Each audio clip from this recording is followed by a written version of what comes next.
partire in sicurezza, lo stiamo dimostrando con le mascherine, i guanti. Facciamo anche un applauso alle forze dell'ordine.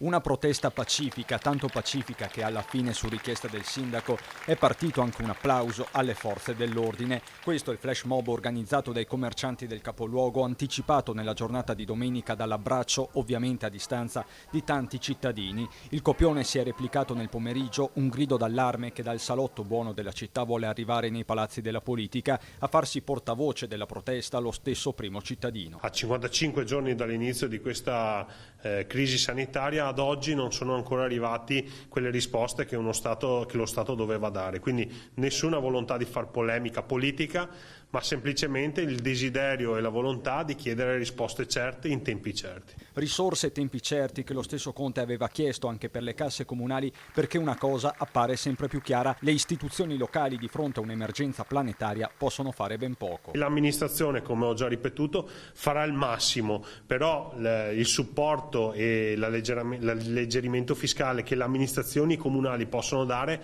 è poco più di una pacca sulla spalla. Qui serve che il governo si faccia carico di quanto è stato tolto a tutti questi professionisti e a tutta la nostra comunità. E non ci sono solo i negozianti, a preoccupare sono le sorti degli operatori dello spettacolo, dalle discoteche ai cinema. Lo spettacolo, le discoteche sarà uno di quei mondi che tra l'altro non saprà nemmeno quando e come potrà ricominciare, quindi mentre a qualcuno è stata spostata l'inizio dell'attività al 18 di maggio piuttosto che al 1 di giugno, ci sono persone che vedono il loro futuro appeso a un filo, senza certezze e senza prospettive.